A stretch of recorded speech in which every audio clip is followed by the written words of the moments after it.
Pressure పెట్టడం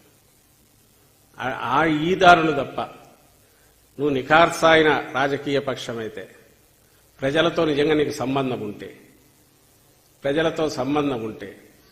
ప్రజల కోసం పనిచేస్తుంటే ప్రజల దగ్గరికి వెళ్ళి ప్రజలకు ఏం కావాలన్నాడు, ప్రజలకు నువ్వేం చేశావో చెప్పు. ఈరోజు కూడా చేయలేకున్నాను. ఈ డెస్పరేషన్ నుంచి డబ్బులు కుమ్మరిస్తున్నారు. ఏం జరుగుతోందో కూడా మీరు గమనిస్తున్నారు. అక్కడ ఇప్పుడు ఎన్ఆర్ఐస్ మందలుగా దిగుతున్నారంట. నిన్న ఓ వీడియో మా నాయకుడు కూడా ప్రదర్శించి చెప్పినట్టున్నారు, హఫీజ్ ఖాన్ ఎమ్మెల్యే గారు. అది బయటకు వైరల్ అవుతుంటే వచ్చింది. ఎన్ఆర్ఐ మీటింగ్ ఏదో వాళ్ళు జరుపుకున్నట్టున్నారు తెలుగుదేశం పార్టీ వాళ్ళు. అందులో ఆ పార్టీ కోఆర్డినేటర్ ఎన్ఆర్ఐకి సంబంధించిన వ్యక్తి జయరామ్ అనే వ్యక్తి తాను ఓపెన్ గా చెప్తున్నాడు, అమెరికా నుంచి వచ్చిన వాళ్ళకు 2-3 లక్షలు ఎక్కువ కాదు, ఆ వైఎస్సీపీ సింపథైజర్స్ ఆ వెధవలు ఎలాగో వేయరు, డబ్బులు ఇచ్చి ఏదైనా చేసి అయినా సరే కన్విన్స్ చేసి అవసరమైతే 2-3 లక్షలు ఇచ్చి అయినా సరే 10 కుటుంబాలు మార్చినా కూడా అంటే ఓటుకు ఎంత ఇవ్వాలనుకుంటున్నాను, 4,000, 5,000, 10,000 అయినా సరే వీరంతా మీరు చేయండి, మన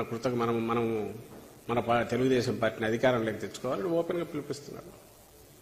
అంటే డబ్బు మూటలు కుమ్మరిచ్చైనా సరే అడ్డదారుల్లో హైయెస్ట్ ఫ్రస్ట్రేషన్తో చేసి లాస్ట్ మినిట్లో చేసే ఏదైతే ఉందో లాస్ట్ డిచ్డ్ ఎఫర్ట్ అది చేస్తున్నారు. అందరికీ పిలుపు ఇస్తున్నాం. రాష్ట్రంలో మా పార్టీ సింపథైజర్స్ కానీ, కార్యకర్తలు కానీ, నాయకులు కానీ కొంచెం అప్రమత్తంగా ఉండండి. టీడీపీ ఎన్ఆర్ఐ విభాగం పేరుతో వచ్చి ఎవరన్నా కానీ ఊర్లలో పల్లెల్లో తిరుగుతా అంటే ఖచ్చితంగా వాళ్ళ వ్యవహారంలో ఏదైనా కొంచెం అనుమానం వస్తే ఇమీడియట్ దగ్గరలో ఉండే పోలీస్ స్టేషన్ కంప్లైంట్ ఇవ్వమని రిక్వెస్ట్ చేస్తున్నాం. ఎందుకంటే ఎన్నికల ప్రక్రియ జరగాల్సింది, ఇప్పటికి వీళ్ళు చేస్తున్నదే అపహాస్యం పాలు చేస్తున్నారు. ఈ పొత్తుల పేరుతో ఒక కామన్ అజెండాకు లేకుండా ప్రజలు ఏ బేసిస్ మీద నిన్ను ఎలక్ట్ చేసుకోవాలి అది చెప్పకుండా, ఎందుకు చంద్రబాబు నాయుడిని ఎన్నిక చేసుకోవాలి చెప్పకుండా, అడ్డదారుల్లో అధికారంలోకి ఎట్లా రావాలన్న దాంట్లో ఆఖరి దీనిగా అస్తంగా డబ్బులు కూడా విపరీతం కుమ్మరించేట్టున్నారు. ఎన్నికలకు ముందు ఆ పార్టీ చేసే వీటన్నిటినీ ఏ రకంగా అడ్డుకుంటారో దాంతోపాటు ముఖ్యంగా ఎన్ఆర్ఐలకు సంబంధించినైతే ప్రత్యేక దృష్టి పెట్టాల్సిందిగా రాష్ట్రంలో మా పార్టీ కార్యకర్తలకు, సింపథైజర్స్కు, నాయకులకు కూడా పిలుపునిస్తున్నాం. ఎందుకంటే ప్రజలు వాళ్ళ మనస్సాక్షిగా వాళ్లకు నచ్చినవి వారికి ఓటు వేసుకునేట్టుండాలి, క్యాండిడేట్కి కానీ పార్టీకి కానీ. దాంట్లో మా వైపు నుంచి మేము ధర్మయుద్ధానికి ఎప్పుడూ రెడీగానే ఉన్నాం. అటువైపు అందుకు లేరు కాబట్టి అప్రమత్తంగా అందరూ ఉండాలి. అందులో వర్స్ట్ పార్ట్ వచ్చి ఓట్లు కొనుక్కోవడం ప్రలోభ పెట్టి, అది ఓపెన్ గా వాళ్ళు మాట్లాడుకుంటున్న బయటకు వచ్చింది కాబట్టి వాళ్ళు ఎంతవరకైనా పోయేట్టున్నారు. ప్రజాస్వామ్యాన్ని అపహాస్యం పాలు చేసి ఇలాంటివి జరగకుండా అడ్డుకోవాల్సిందిగా అందరినీ కోరుతున్నాం. అలాగే ఎవరైతే ప్రజాస్వామ్యాన్ని గౌరవిస్తారో రాష్ట్రంలో వాళ్ళందరూ కూడా ఇందులో చొరవ చూపాల్సిందిగా సివిల్ సొసైటీని కూడా రిక్వెస్ట్ చేస్తున్నాం. Thank you.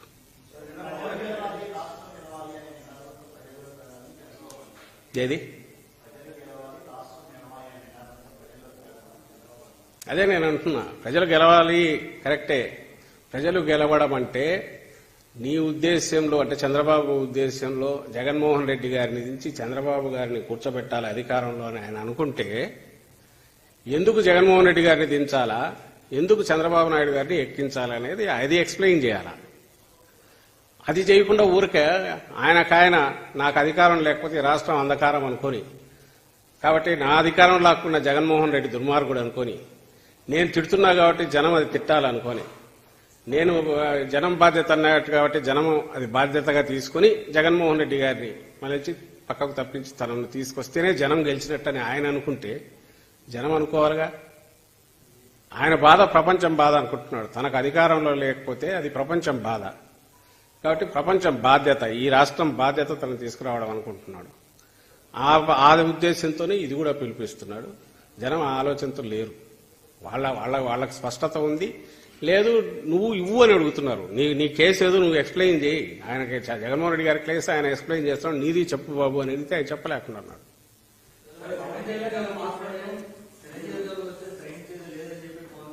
ఏదండి